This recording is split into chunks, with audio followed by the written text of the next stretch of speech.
اللہ کے نام سے جو بڑا مہربان نہایت رحم والا ہے۔ سورۃ البقرہ۔ الف لام میم۔ یہ وہ کتاب ہے جس میں کوئی شک نہیں ہے، ہدایت ہے ان پرہیزگاروں کے لیے جو غیب پر ایمان لاتے ہیں، نماز قائم کرتے ہیں، اور جو رزق ہم نے ان کو دیا ہے اس میں سے خرچ کرتے ہیں، اور جو ایمان لاتے ہیں اس کتاب پر جو آپ پر نازل کی گئی ہے، یعنی قرآن، اور جو کتابیں آپ سے پہلے نازل کی گئی تھیں، اور آخرت پر یقین رکھتے ہیں۔ ایسے ہی لوگ اپنے رب کی طرف سے سیدھی راہ پر ہیں اور وہی فلاح پانے والے ہیں۔ جن لوگوں نے کفر کیا ان کے لیے یکساں ہے، خواہ آپ انہیں خبردار کریں یا نہ کریں، وہ ایمان لانے والے نہیں ہیں۔ اللہ نے ان کے دلوں اور ان کے کانوں پر مہر لگا دی ہے، اور ان کی آنکھوں پر پردہ پڑ گیا ہے، اور ان کے لیے بڑا عذاب ہے۔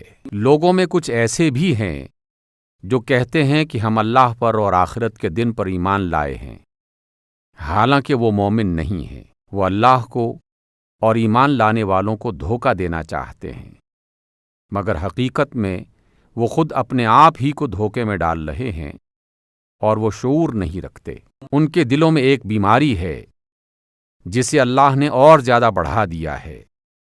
ان کے لیے دردناک عذاب ہے، اس لیے کہ وہ جھوٹ بولا کرتے تھے۔ جب کبھی ان سے کہا گیا کہ زمین میں فساد نہ کرو تو انہوں نے یہی کہا کہ ہم تو اصلاح کرنے والے ہیں۔ خبردار، حقیقت میں یہی لوگ فسادی ہیں، لیکن انہیں شعور نہیں ہے۔ اور جب ان سے کہا گیا کہ تم بھی اسی طرح ایمان لے آؤ جس طرح دوسرے لوگ ایمان لائے ہیں، تو انہوں نے یہی جواب دیا کہ کیا ہم بے وقوفوں کی طرح ایمان لے آئیں؟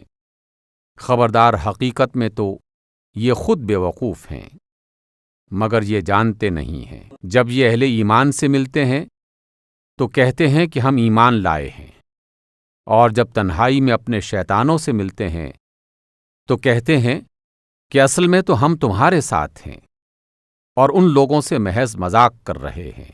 اللہ ان سے مذاق کر رہا ہے، وہ ان کو ڈھیل دیے جاتا ہے، اور یہ اپنی سرکشی میں اندھوں کی طرح بھٹکتے چلے جاتے ہیں۔ یہ وہ لوگ ہیں جنہوں نے ہدایت کے بدلے گمراہی خرید لی ہے، مگر یہ سودا ان کے لیے نفع بخش نہیں ہے، اور یہ ہرگز ہدایت پانے والے نہیں ہیں۔ ان کی مثال ایسی ہے جیسے ایک شخص نے آگ روشن کی